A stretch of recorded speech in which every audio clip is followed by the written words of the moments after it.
Recorded February 5th, 2026. Good afternoon, Franklin. How are you doing? Good. How are you doing, Edward? I mean, I'm so excited about this show.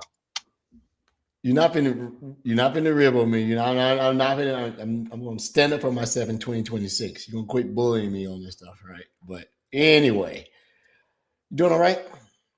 I'm good. Doing That good. weather. You need a haircut, man. What's going I know on? I need a haircut next week. Already going next week. I'm going to Yeah. Florida because the Florida water just makes my hair even worse. Is that what it is? The Florida water. Okay. You would Dad went to go hang out. No, next week I'm going next week. So. Oh, okay. Okay. Tell Dad I say hello. You know I'm his favorite son. He always asks about me. I know. I'm sorry. Just tell him I say hello. What's going on, man? First and foremost, apologies to our devoted listeners, subscribers, and supporters. We had to push this out essentially 2 weeks because I was trying to do the podcast remote. Rob was disposed. He was sort of remote. Franklin was remote. We just couldn't get it right. I was in Dallas, and I just couldn't get into the show. And unfortunately, during that time, the two-factor authentication that allows me to log into the show was tied to my email that's on 365, and 365 had a very bad outage that day. It was not a good day for that, right? So, and it doesn't have any type of SMS alternative to multi-factor.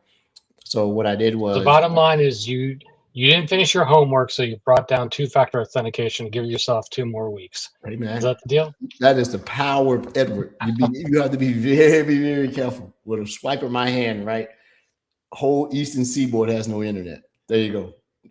I have been working on the homework. Shameful for me not to have completed this. We're almost 2 months of being assigned, but this is your fault. Oh, it's my fault. Okay. You put me on this learning path. I've gone down a rabbit hole. I am trying to consume everything about artificial intelligence, everything. And this is a vast thing with both legitimate stuff that's going to revolutionize everything that we do as a species. Now I'm sounding like one of these founders that's up on stage hawking for money, right? It is legitimate. It is also going to be very profound on the negative aspect, right? And some of the negative aspect is in front of us right now. And I'm not talking about doom and gloom. There's so many fakers out here about what they say that their products can do and everything else. And then I'm starting to understand the terminology, what a frontier, what an AI native, what is AI. It's so many companies that claim that they have AI, but they're utilizing different things. We're going to have a dedicated show, a series of shows to really talk about this. A dedicated show, you just showing off your homework that you did, the task that I gave you. So let me tell you. Okay. You know how I go about my business. Then we're going to get into some announcements and then we'll get our guest on. I'm coin operated. One way to get Ed to do something is tell me I can't do it. And the other thing is I spend my money. So after I loaded the Llama, downloaded a model of choice, started going through the homework you gave me. For those who don't remember, Frank said, I want you to download this model locally. I want you to be able to do this. You'll get a really good understanding of the inner workings on how things are both resident and things that are being transit and things that are bolted on to say that they're AI, but they're actually using everything else. I know the buzzwords because you learn these things, RAG, large language models, but you don't know it until you go do it. And when I saw it, it also cleared up a bunch of stuff. And I want to really say this for another show, because when I get my homework done, I want to give a complete rundown. Frank's homework was download a model locally. And I want you to go ahead and install the MCP server. And then in the MCP server, there's a particular prompt I want you to do. And it's going to go out and you prompt it and say, what is Frank's magic number? If you do it right, you'll get a response back. So that seems then that's about because there's no way the model has no way of knowing what Frank's magic number is. No way of knowing what Frank's magic number is. But during that time, I went down a rabbit hole. I downloaded that. You told me to stop going the hard way of trying to, deploy an MCP server using, a tool like Flask. Use something like Fast MCP. I really got a better understanding of what all these things are. And one other thing, the MCP is a hype bug. Everybody's doing it. I know what it is. It seems like it's super revolutionary. It really isn't. right? That'll be another topic. I got somebody that's coming on, and not to spoil it, who the guest is going to be. Remember that YouTube video you told me to go watch to learn all the things about MCP? Don't remember that one, but that's you put in the email, the GitHub, and the person that did the training. Okay. Guess who's coming on the show? Yeah, there you go. So I downloaded. I had to go find a device. So I said, well, I'm going to go and buy me a device that's capable of running AI locally, and I don't want a dog. So I went out. I was going to buy one of those newer iMacs with the silicone backplane that do shared memory that's adjacent to the GPU on board. 2 of those things, challenge them together, and I was going to spend about what, $6,000 more than that? I don't know. I said, no, I won't do that. So I had a gaming laptop that had a GPU that was adequate. I shared it with you. It had an NVIDIA something, about 8 gigabytes of onboard to the car of RAM. It doesn't have to use the shared backplane, but it can. I ran it, and then I decided, oh my God, I called the AI bug. I want to understand how to do this. So I went out and built a rig. I couldn't help myself. I was going to purchase the DGX NVIDIA Spark. And I thought the machine was like a server, one you about that big. It's that big. Not that big. It's like a brick. Oh, yeah. They wanted $4,000 each for one of those. Right. After I told them to go kick rocks barefooted, right? I'm not doing that. I got into AI and I told all the models that I subscribe to, Grok, Gemini, GPT, Copilot, Perplexity, OpenAI, and I use one more. I'm missing, I'm sure. I use all the models. Can I sell you one? Good. So I told it, go build me a machine that runs away from this machine. And here are the specs. Grok came back and said, that's a tall order, sir. The DGX was custom made by NVIDIA to be able to have, ultra performance based on their Blackwell, blah, blah, blah. I said, I don't care. I don't like to lose. And Grok said, I like that type of attitude. Out of all the other models, it was most personable. So I built the machine. So I put 256 gig of RAM in it. I put 4 terabyte PCI SSD drives on the board. I put dual cooling in it.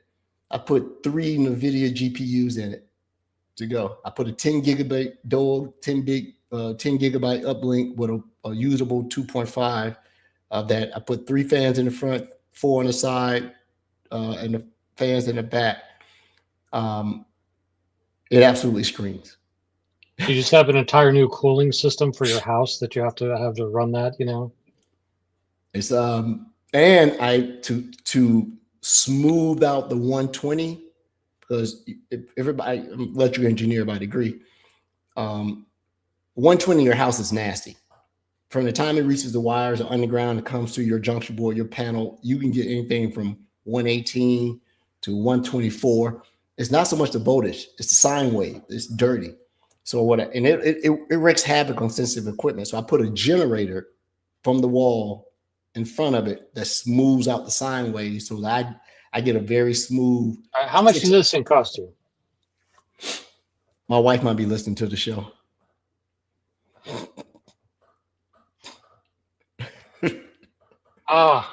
You can rent this for $10 an hour, but that's okay. I am basically a neo cloud company in my neighborhood. So let me just give you a little bit of specs, and then we'll talk about some announcements and get to our guest. 2 of the GPUs are Blackwell Pro 4000, and one of the GPUs is the NVIDIA Blackwell 6000. There you go. I'll leave it at that. So text me later how much all this costs. I'm dying to know. If my wife finds out and she knows, I'll be dying. But I boot from Power Up to Windows 11 Enterprise in 7 seconds. As the robbers go through, you're gonna everybody like, oh, that guy's got gold in his house. That guy's got GPUs. They're gonna knock off. You're gonna rob the GPU guy, right? You want to bait. So that's all I did, man. I'm loving it. Thank you for putting me on it. I'm getting an understanding. I see why things happen what they happen, right? And yeah, I'll give you access to it if you want to. Your wife is like, Frank has Edward do one small task and it cost me $50,000. How did this happen? Is that what she's gonna say? When you come out of the house, she's gonna have words with you. Oh yeah, I'm in trouble now. Yeah, you are. Yeah, She used to like me. yeah. There you go. A couple things. A lot of Sentinel stuff going on. A lot of migration efforts that are starting to come down my plate. Pricing being the biggest thing. The technology is easy, but people are still sort of befuddled about the pricing. They're looking at the data lake. They want to get out of ADX. Archive is not a big thing anymore. They're trying to be more cognizant of the logs that they bring in, and pricing still seems to be the things. People are able to master the pricing, but the Sentinel price has never just been straightforward. So I've been doing a lot of that lately. A lot of competes and stuff like that. Our Microsoft platform versus some of the other competing platforms that are out there, CrowdStrike, Palo, whomever it may be. What else have I broken? Learned something very cool about my favorite product in XDR. And I got to share it when we do one of our us only shows about the integration of AI security and detection across the XDR stuff that you don't see. I was playing around in Microsoft Defender for cloud apps, and something generally made my eyebrows go up. And I don't even have eyebrows. I just got wrinkles in the forehead. I was like, I did not know that was there. And so I started connecting this stuff, and I'm like, this is cool. And I showed Rod. Rod's like, I didn't know it was there either. So I want to show that. I'm building a lab out. I want to show that. And I'm like, there's so much interconnection and detection points in the product that you don't know about because it may not be in your domain of expertise. Needless to say, everybody who thought Microsoft, what was the MCAS? Microsoft Cloud Access Server, something like that, MCDA now was dead. It's sort of getting a little bit of a reboot. It does some really cool things now. And then playing with Purview a little bit more. And then another product that's probably one of the most powerful products in the XDR stack that doesn't get as much love as it should. There have been some major updates within the last few months about Microsoft Defender for Identity. It is cool now. So all those GPO audits and setting up GSA accounts, automatic now with a new sensor. It will configure all these audit settings for you. It used to be a pain because when I would go do surveys or assessments, when people deploy MDI, 90% of all the customers did not have a complete deployment. They didn't have the proper login and this and that. And guess how I got really good at it? After you convinced me to go take the SANS Forensic 508 course, I could speak the language. I was like, oh my God, I can get in your environment with PowerShell. You could not find me. You couldn't find me.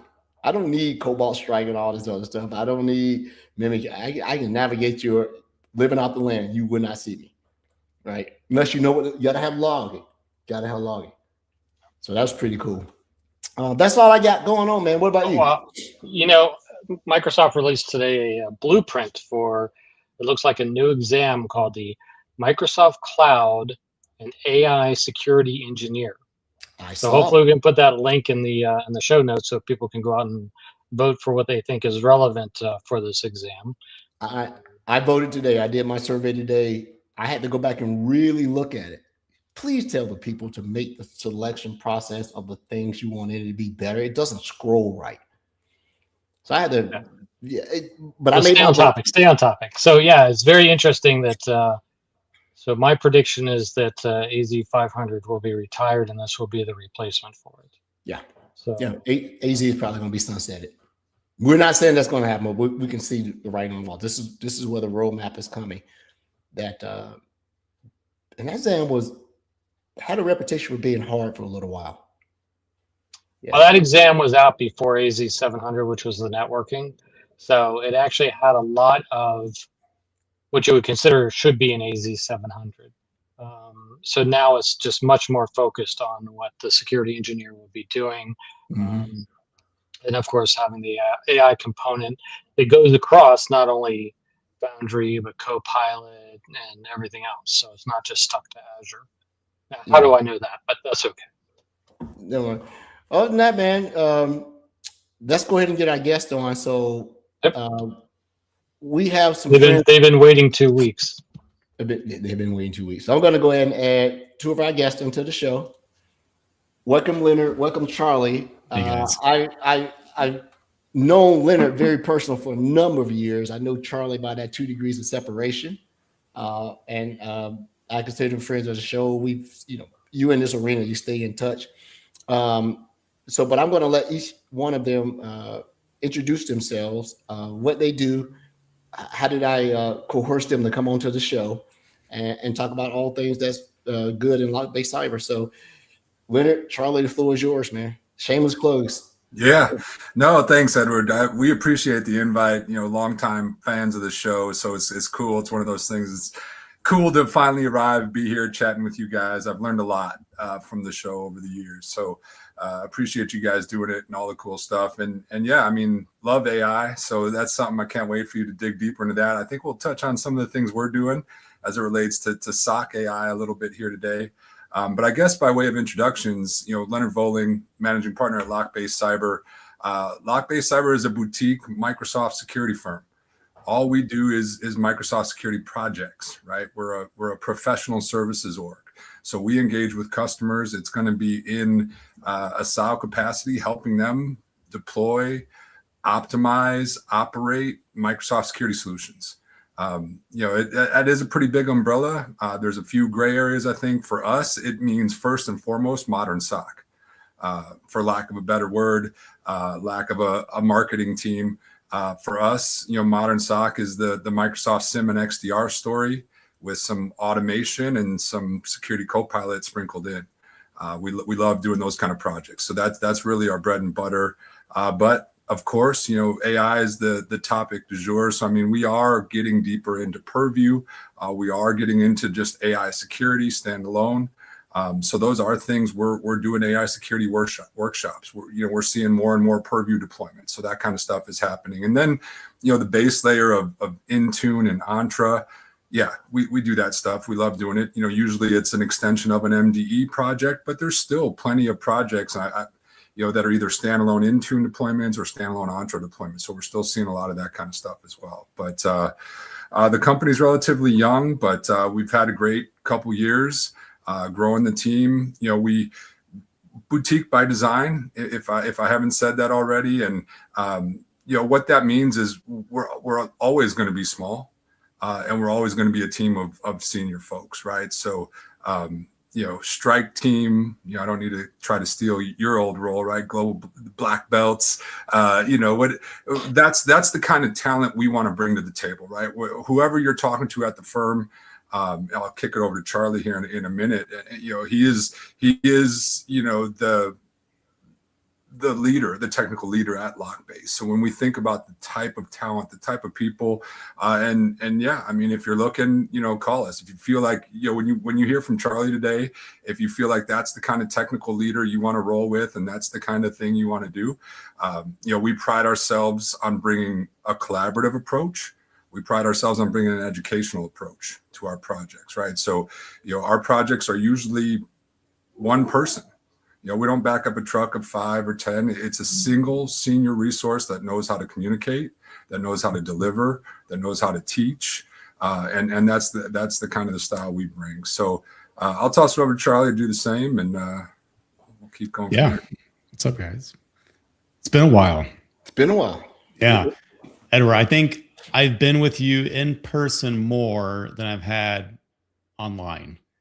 I remember I was at the GBB summit for something. I'm like walking around, like, hey, what's up, Edward? What's going on, Charlie? Yeah, doing that thing, right? Yeah. Another time we're at a customer site, and we'll save that story for another time. But I remember that. Yeah. But yeah, hey guys. So I'm Charlie Smith, principal architect here. So I come from a financial industry background, so financial services. So did a lot of acquisitions, and then over time, I had access to any and every tool available to me. We had nearly an unlimited budget. So I got to get my hands into Like if I want a proof point, I want to grab proof point, want a Mimecast, wanted any EPP EDR solution. And then early on, kind of discovered what Microsoft was doing. And I found in our industry, there's like different waves that happen, right? So if you think of like internet completely changed the way we did business, virtualization changed everything. That was another wave. Moving stuff to the cloud, right, was a huge wave. And over time, you can kind of see these signs, and AI is obviously one of them today. We are definitely on it. We are developing, I won't say too much, but we have developed different agents for Security Copilot with different integrations. Okay. And it is profound what we're able to do. In one scenario, we did an attack in this one scenario, and so we did some pen testing, and we were able to find the threat actor's host name because of MDE was able to log that, but Security Copilot helped us get there a lot quicker. So yeah, that's the thing. Probably definitely be. There's so many topics that we can pin to that. I won't get off topic as Frank says, but Security Copilot needs a revisit by virtue, not because of all of a sudden astounding capability within the product.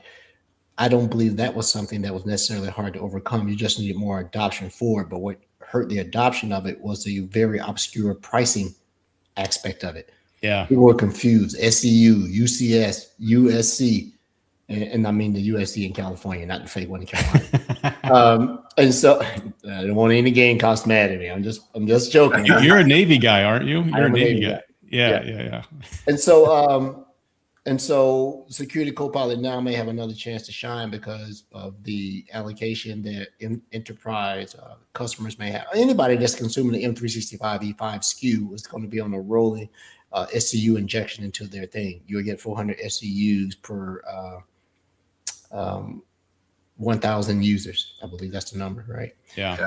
That number, they finally prorated that number. So you don't have to have 1,000, then you go. It's public knowledge now. You can have as little as 5 licenses and it'll prorate that SCU down to like 0.35 or something like that. It's a number. But you said something that's very interesting. You all the things that you're doing, everything is single code.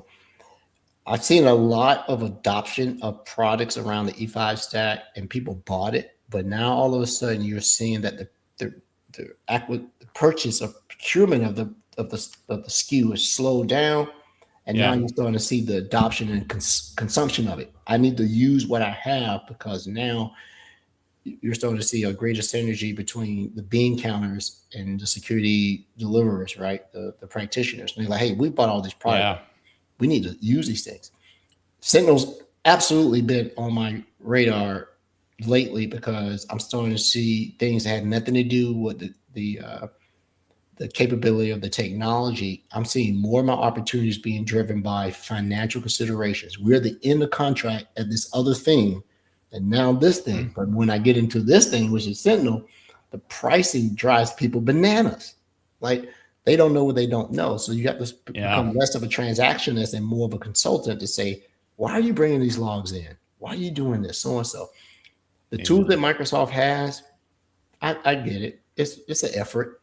But now you're seeing more robust tools that are being developed from the MVP and the practitioners and the partner community. I think partners are happy.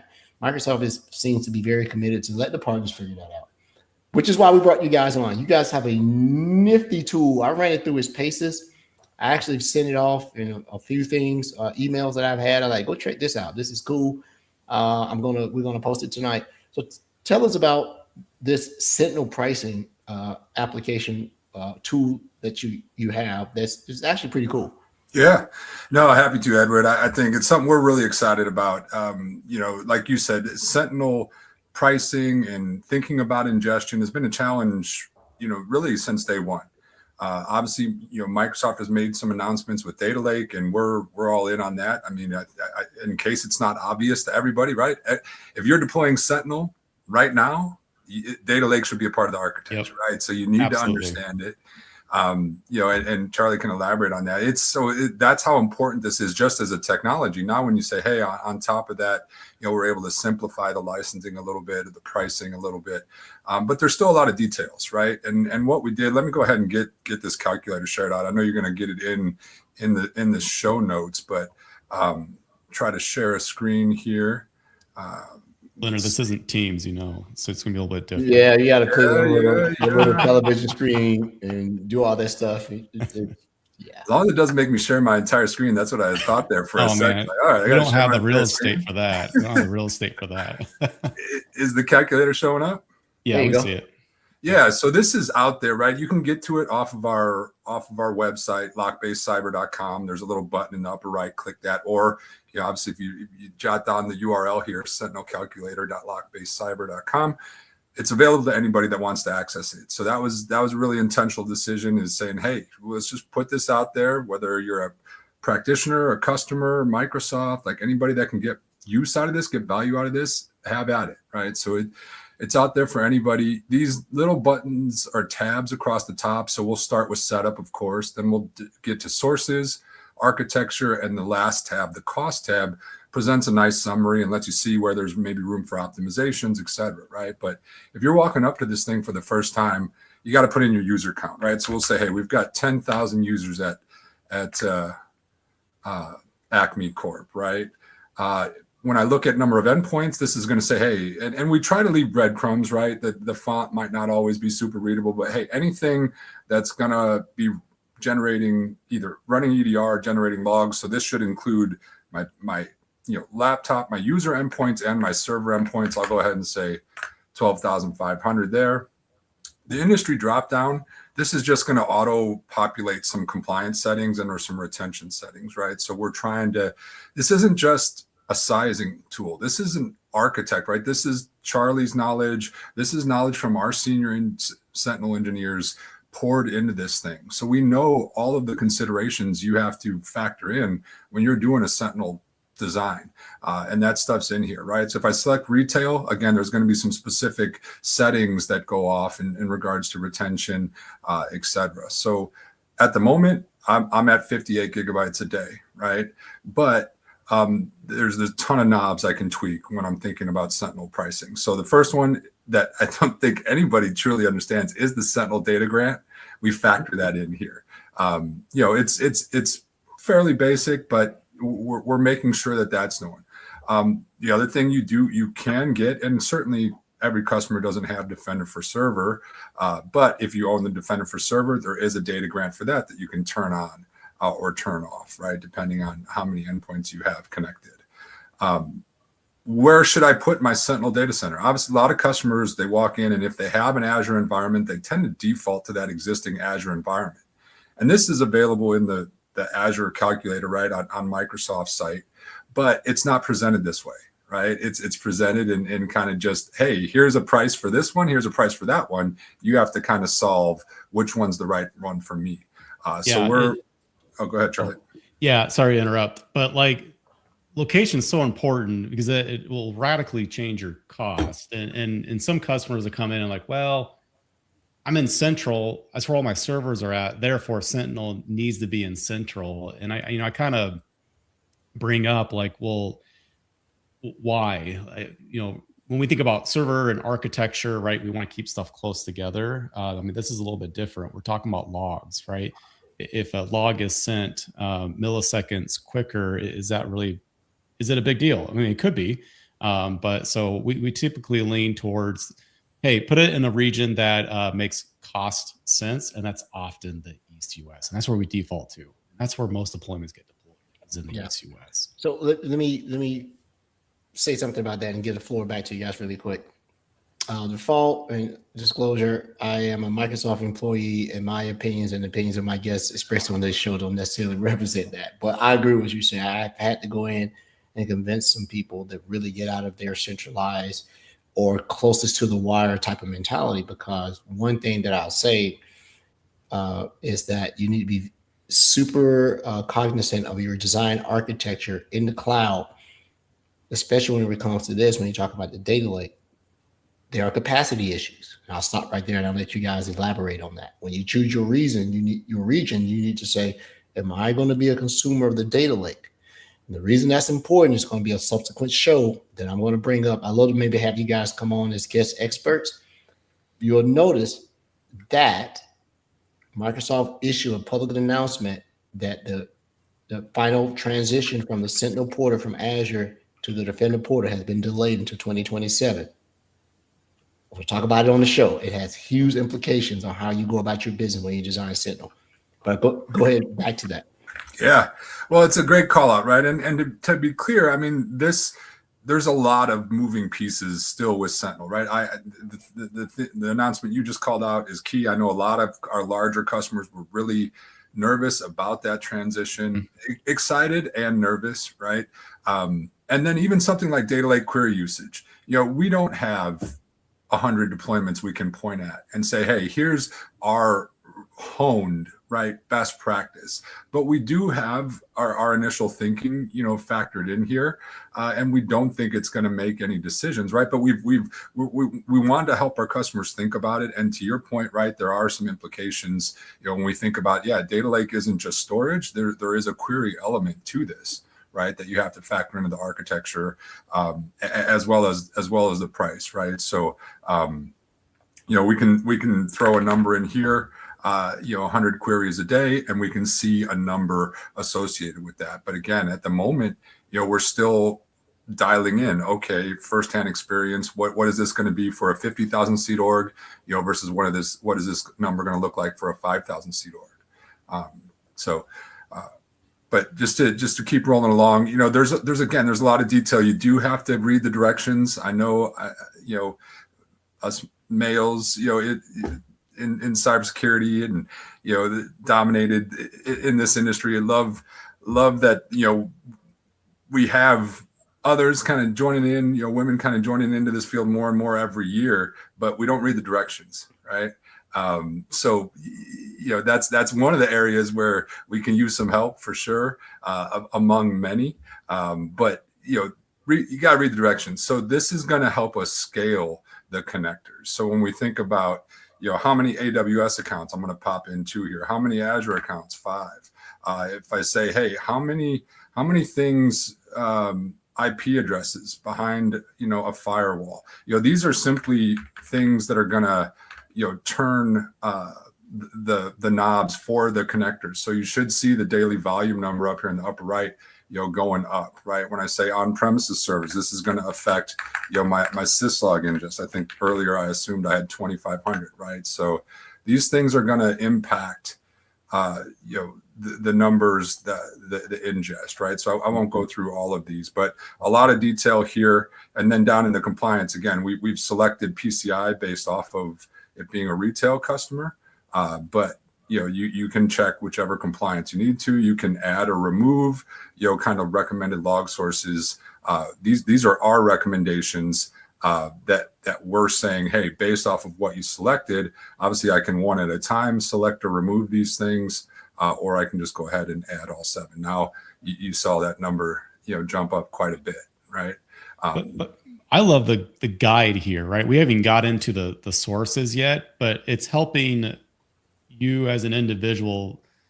These are questions we would have been asked anyway, right? If I was sitting next to you, I was on site, whatever it was, I'd be going through with you. I'm like, all right, how many servers do you have? What's this? I'm punching in numbers, right? And then from there, I'm already kind of like cataloging. I'm like, well, you're going to need Azure AD audit logs. You're probably going to be needing this. So this is kind of, helping a guided tour on what you should end up needing. So that's why we have the add button. And there's more we can do here, but it's helping informing and giving you that kind of input information.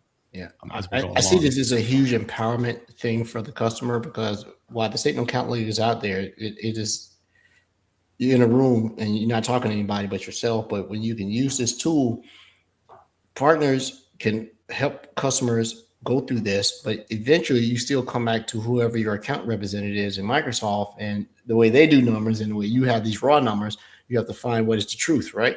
Because that's not still account. This is MSRP for Yes. Yeah. You have to look at, are there any concessions by virtue of who you are, your discounts, things, and so on. So I like this because it allows the customer to be able to go out, and if they were to extrapolate your questions, it allows them to go to the different business groups and ask the same questions.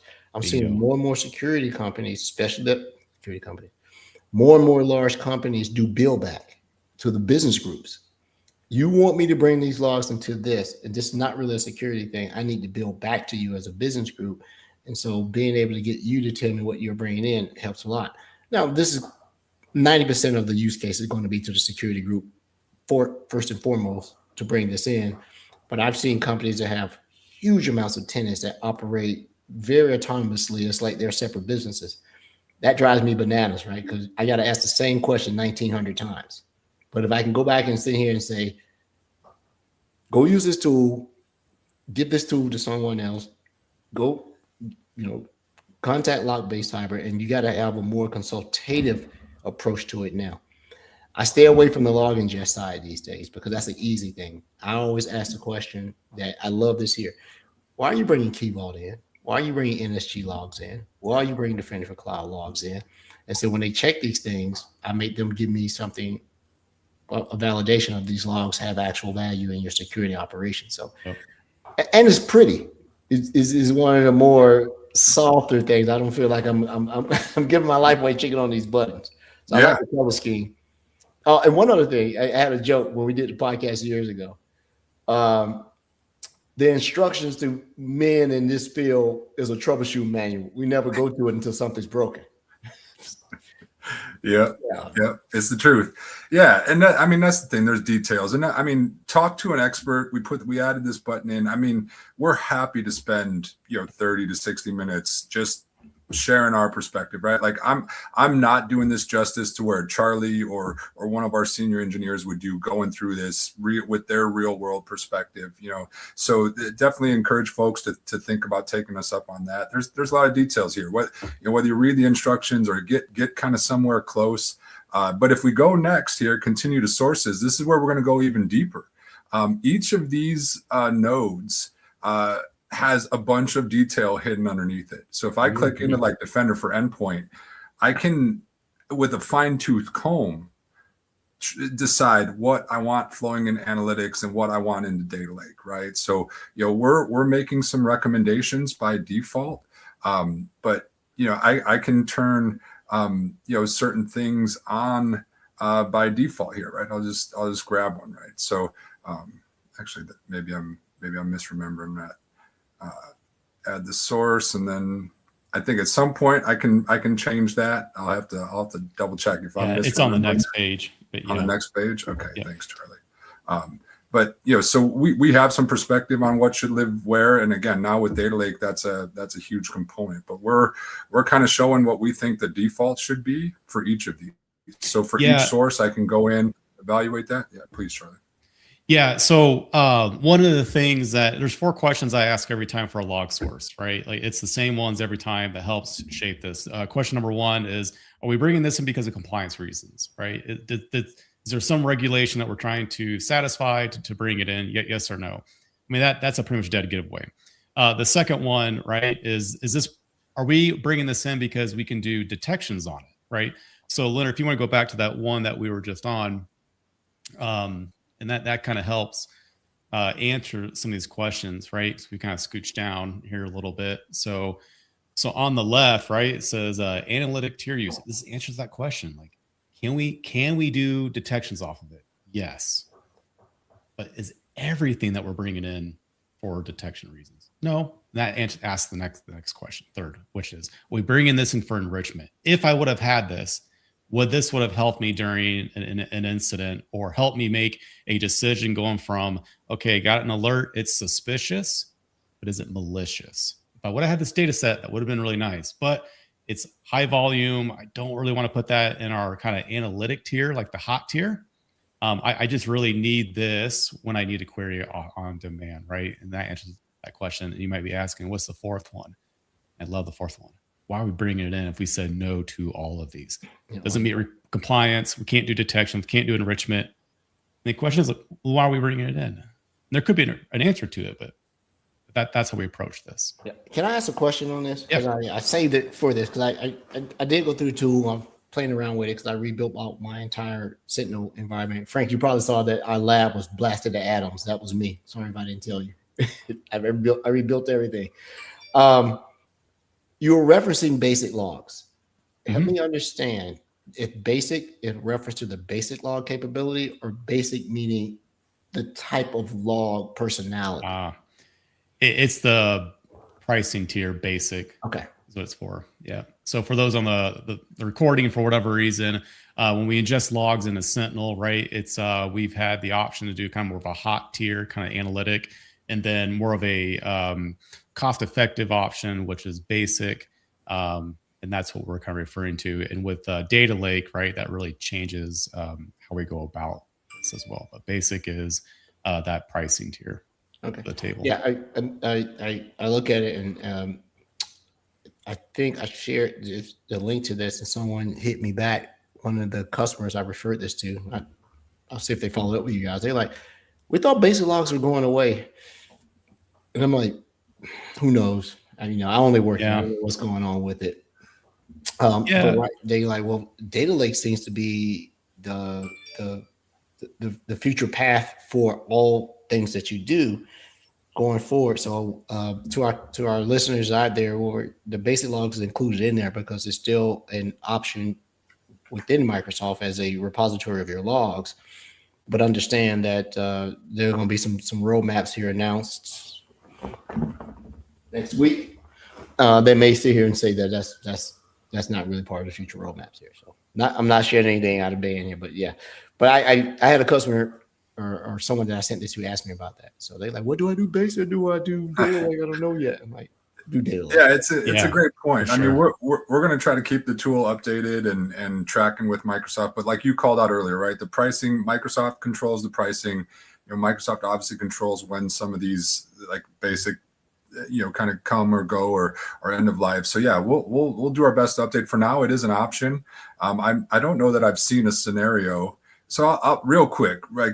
You can filter log sources, right? So there's a lot of options to scroll through here. Obviously, you can scroll straight through, or you can kind of click through and say, "Hey, I want to just see all the network stuff." And we already have a few pre-populated here.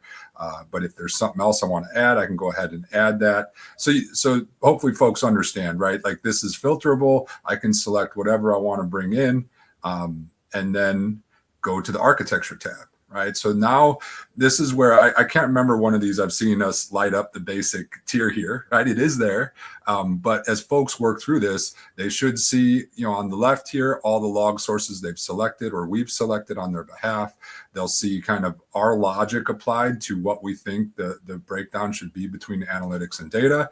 And again, I don't know, Charlie, if you've went through this once, but I don't think I've seen whether we're pressure testing this internal or using it with the customer. I don't think I've seen us light up the basic tier here. But with Data Lake now, like you're at the arm wrestle me.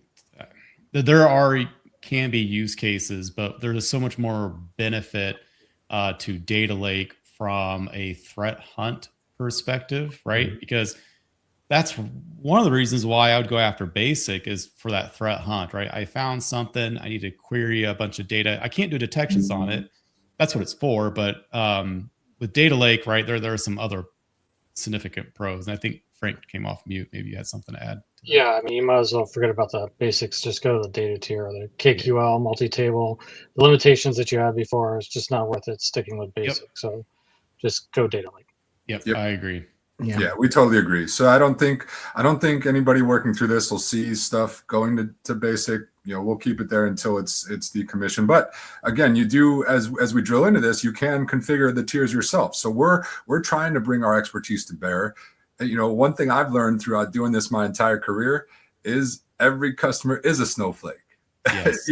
And that's not universal. Yeah, there's a lot of things we all do the same, and there's a lot of patterns and practices that we can rinse and repeat, but everybody is a snowflake. So if in your world you need to tweak these things, change it.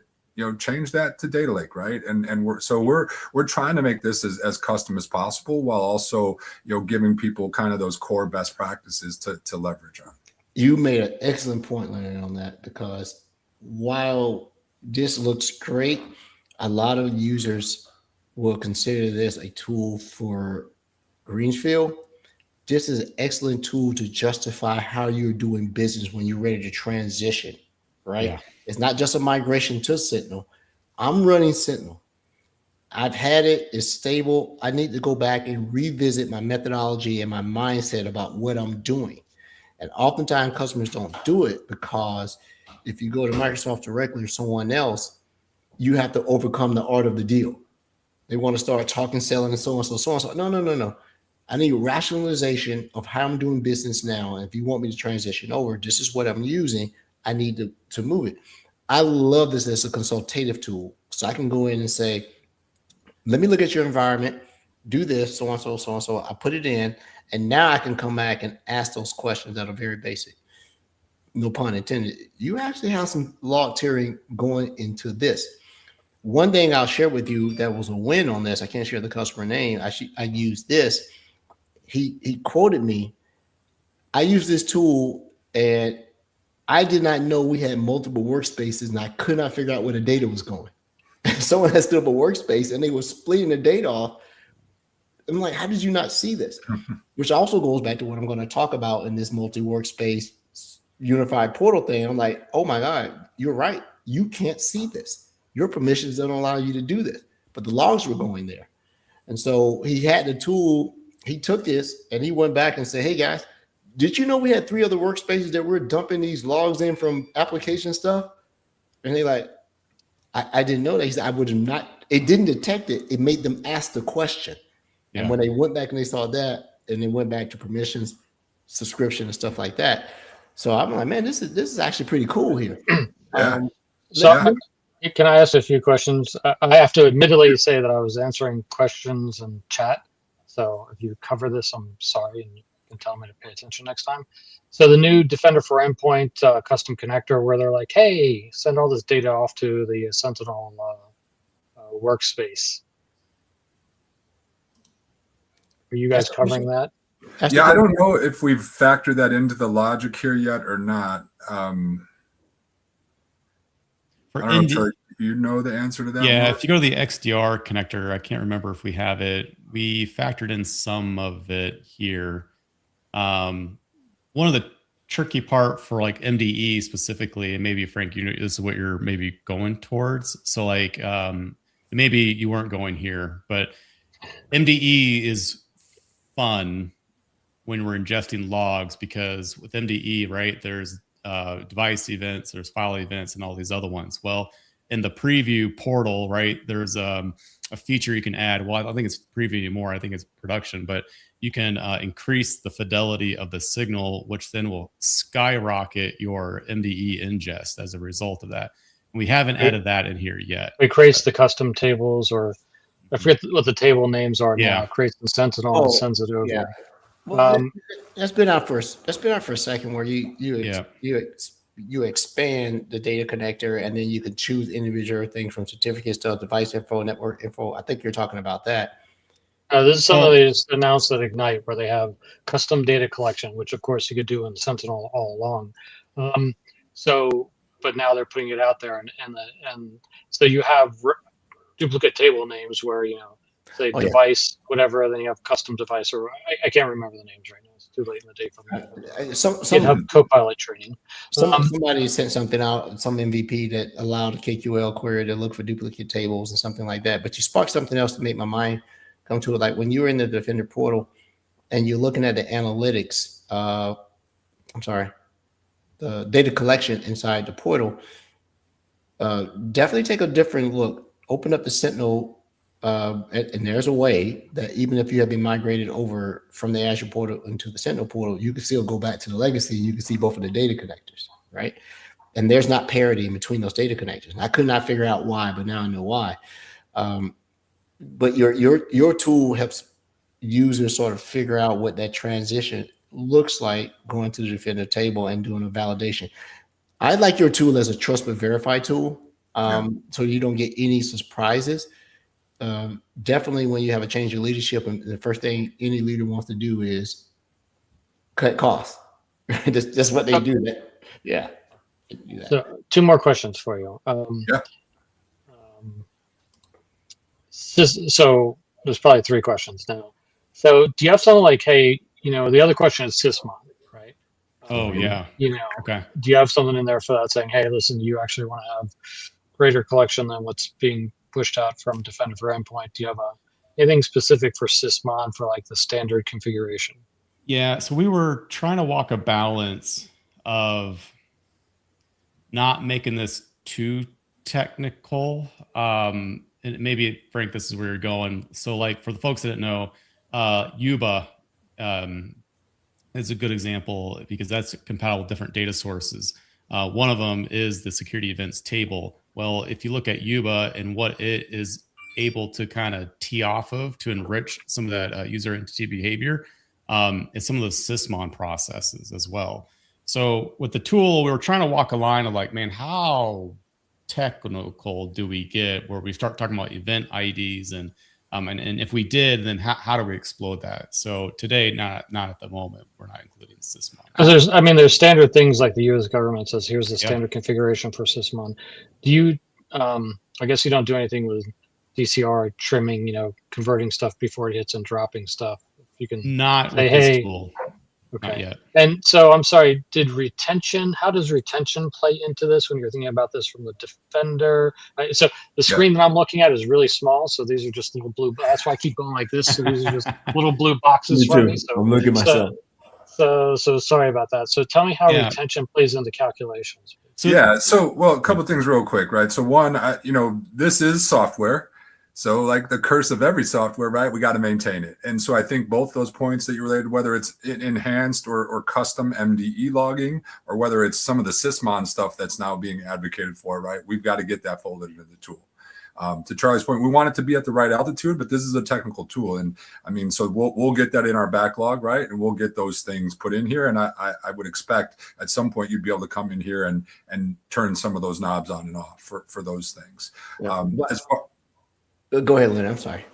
Well, yeah, as far as your question so we saw the architecture, right? We saw kind of the difference between data lake. The last is cost here. And in the cost, this is where we're going to see kind of that monthly cost, the breakdown between what's applied, whether we're using pay as you go, which it defaults to. So we know in this particular instance, right, we can absolutely bump it up. We can see the breakdown between there looks like something going into.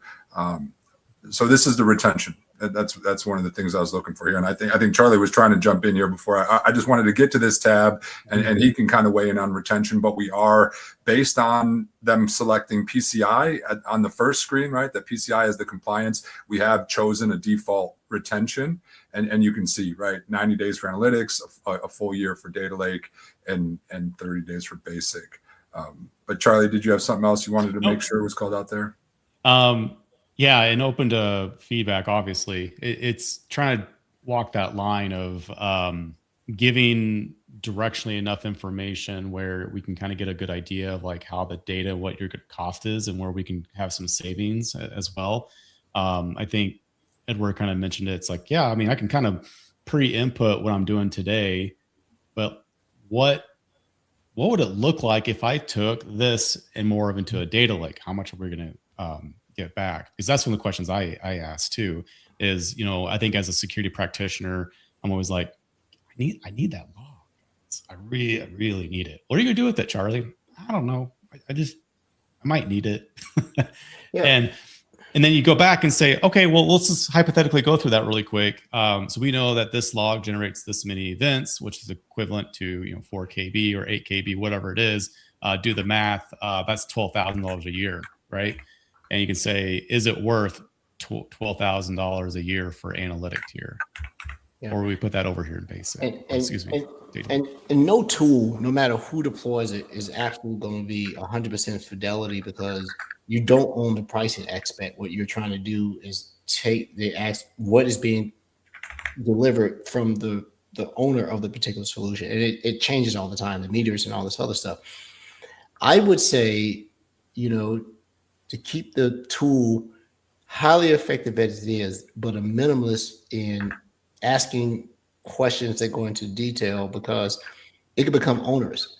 If a tool like this can get me about 50 to 65% of clarity about what I'm doing, then you win, because it's going to be better than anything else you have out there right now, right? And I think that this tool is a boon for the principal architect, the principal engineer, to be able to put together some type of executive report, which you have at the end, to take to his VP, EVP, CISO, and say, hey, here's a range about what we're doing, especially if there's a migration aspect of the transaction, right? We're getting ready to move over. This is not going to be the source, not the gospel, but this is going to get us close.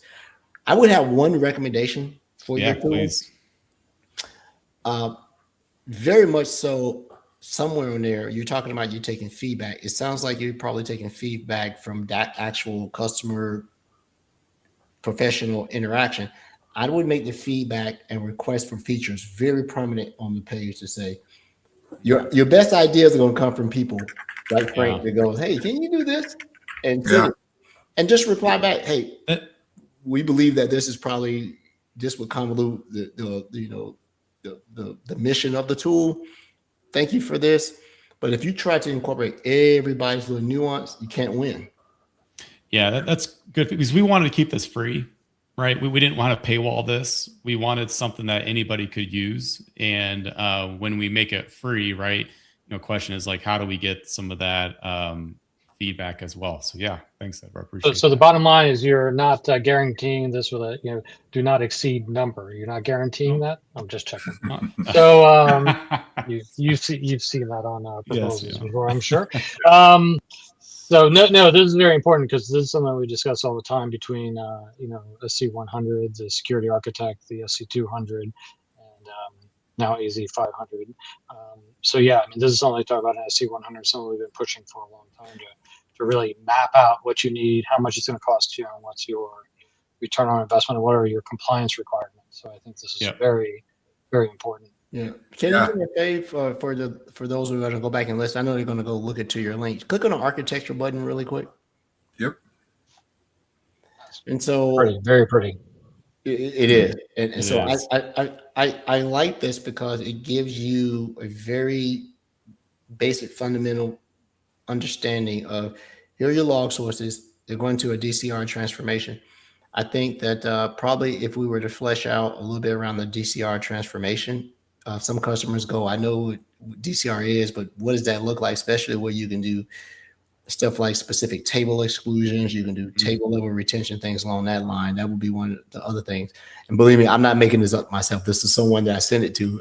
And I told them, I don't own the tool. This is a partner I know. They own the tool. You need to reach out to that thing and go do this. This is awesome, guys. I like it. I know that the things that cost the most is free. So when people start getting on it and on it and on it, you don't want the feedback and the capability thing to become overwhelming. Then people start complaining, well, it's not up to date. Of course it's not up to date. Hell, I work at Microsoft. Nothing's up to date. I'm always 4 or 5 days behind. Don't know what's going on, right? Yeah. But no, I mean, we want the feedback. So yeah, whether we get kind of a little feedback button somewhere on the page, or whether you reach out to us, I mean, even use the talk to an expert, reach out to us. We love the feedback, and we are enhancing it. Like you said, we have made a couple of kind of minor enhancements, I guess, already based on some feedback. And yeah, I mean, we're agile, we're quick. So please, use it. Please give us feedback, and yeah, we'll keep updating it. As Microsoft changes, we'll keep updating as our thinking evolves and changes. Right, as we do consider ourselves premier experts when it comes to Sentinel deployments. We have one of the largest deployments in the world under our belt. So I mean, we've got a lot of scars, and we're trying to help people learn from those here. But yeah, there's a lot that goes into this, right? And even as we get into the things we can do pre and post, right, with DCRs and really getting into that, that's something that warrants, right? Okay, let's get engaged. Let's dig into this. There's a lot to unpack. There's a lot to understand. Yeah, hopefully that is a good kind of formal introduction. We've been talking about it out on LinkedIn a little bit, and we know some Microsoft folks have been talking about it. I hope people are getting value out of it. We do want the feedback, but I don't know exactly how long you guys run this typically, to be honest. I think very briefly, we'd like to talk about a couple of the other things we're doing just at a high level. But was there anything else you guys wanted to chat about on the calc front? Before we end the show, I'd like for you guys, we talked about one of your tool sets that you have, but we gloss over who you are. So give us your brag sheet, who you are, and the other things that you do. I want to hear the brag sheet. Yeah, I mean, for Lockbase, we really pride ourselves on being focused, that security partner. Again, I think the hard part I touched on earlier is, okay, well, what does security mean, SIEM and XDR, or does it also mean, purview? Yeah, for us, it does mean purview. I think you can get deep into purview where, it can be a specialist boutique firm that's all they do. But we very intentionally avoid, trying to be privacy experts, right? Or trying to be GRC experts, when we say purview, we mean DLP, MIP, IRM, and DSPM, right? That's what the compliance side of E5 means to us. And we have a ton of confidence deploying those solutions at a technical level, helping customers start to, get into that side of security. Because I think, one of the things I'm sure you're seeing, Edward, as you get into AI security, right? It's some of the fundamentals, it's some of the eat your vegetables stuff is still undone, whether that's identity or whether that's, purview, i.e. data security. If you don't have that foundation, man, you're in a little bit of a hole. You've got to get there. Now we can start to talk about actual AI security and the new attack surface that introduces, right? Mm-hmm. So that's, one of the areas. But yeah, when we think about the cool stuff we're doing, I mean, we've built some custom security copilot agents. So that is really where we're pouring a lot of our energy, a lot of our time. We had one of our larger customers reach out to us and say, hey, we want to, take that next step, right? We've been doing a lot of work with quote unquote SOC optimization, but we want to take that next step into agentic, leveraging agentic functionality from a SOC perspective, right? Mm-hmm. So, that is where we're, spending a lot of hours, a lot of thought is in that kind of custom security copilot agent. MCP, we've started to find some cool things there. I think I've been in the boat with MCP where I'm just trying to put my arms all the way around it, right? Like, hey, I know what the concept is, but the guys on the team are knee deep into it and doing some pretty cool stuff with MCP as a way to take the agent world and extend it out to more custom or more nuanced scenarios. So that's how we're kind of currently approaching it. But Charlie, why don't you talk about some of the cool stuff we're doing in that realm?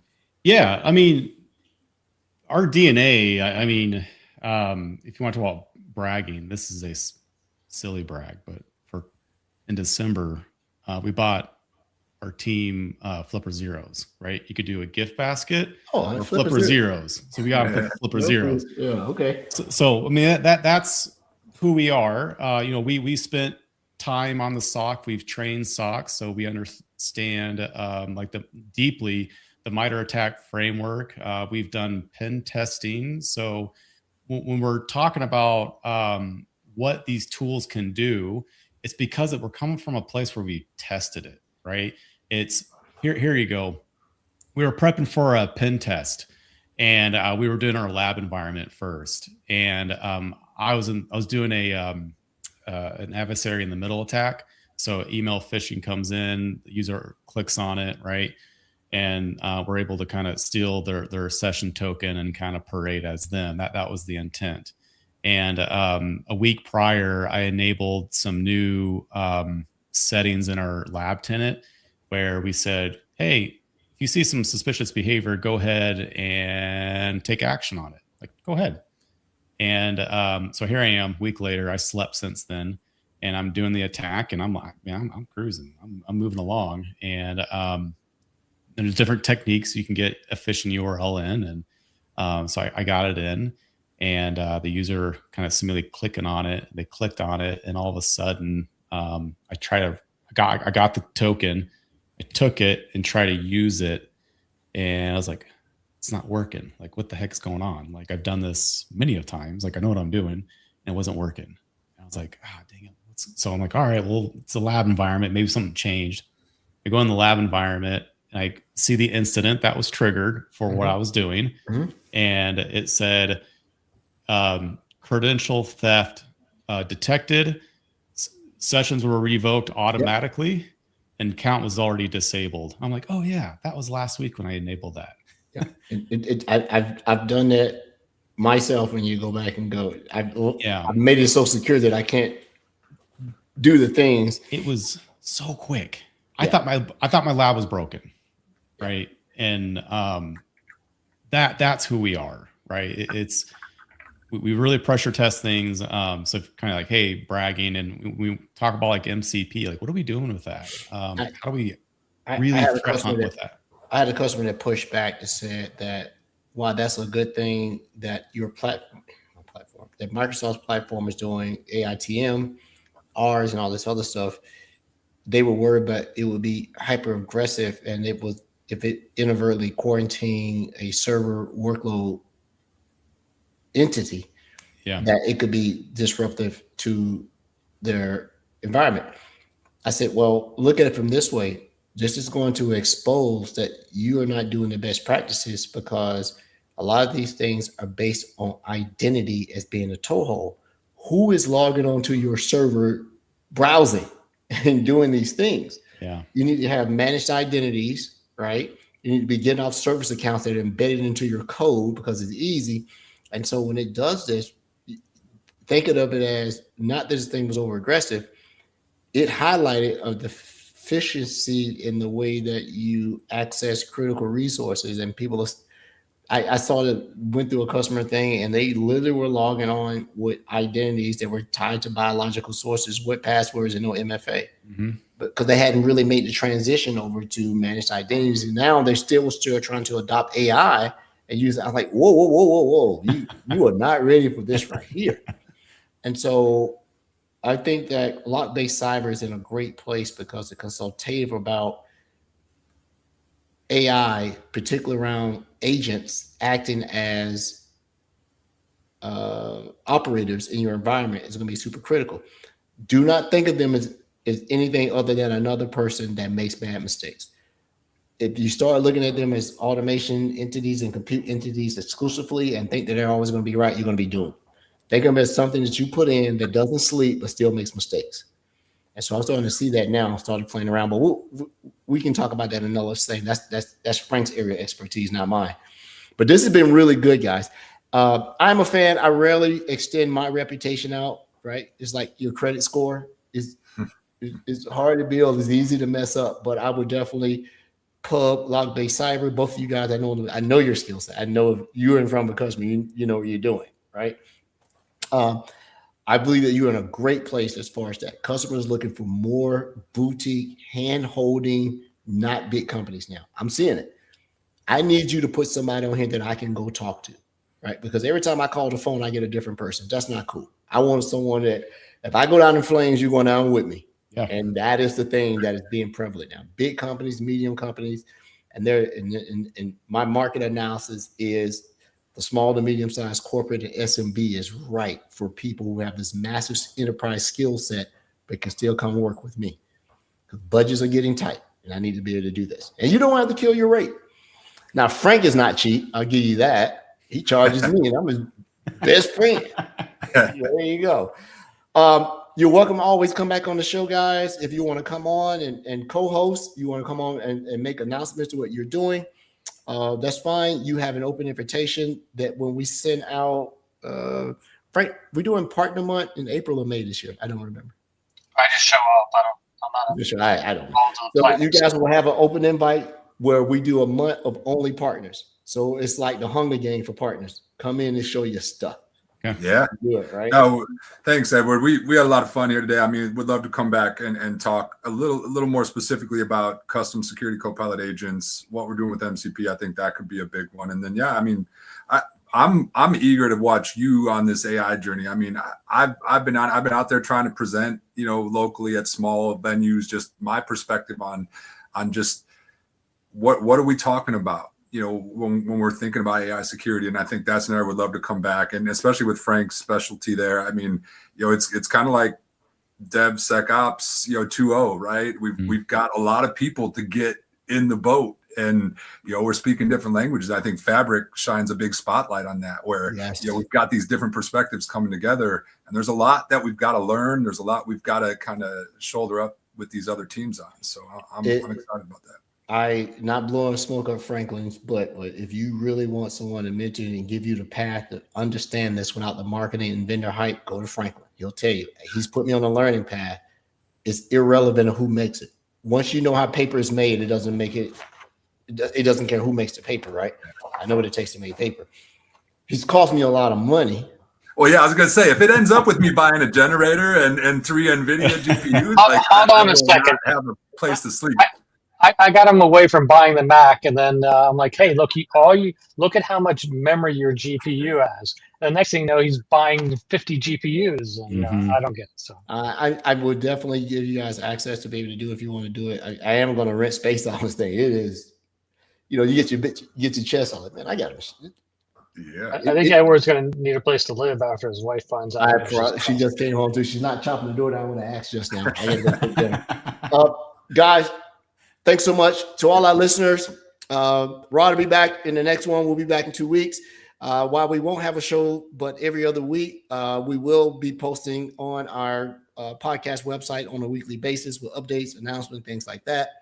We're in February. March is Women in Cyber. We're getting our guest list put together. It's going to be our 3rd or 4th year doing Women in Cyber. So we're going to bring some of the top women in cybersecurity to come back on the show and talk about their experience and their journey.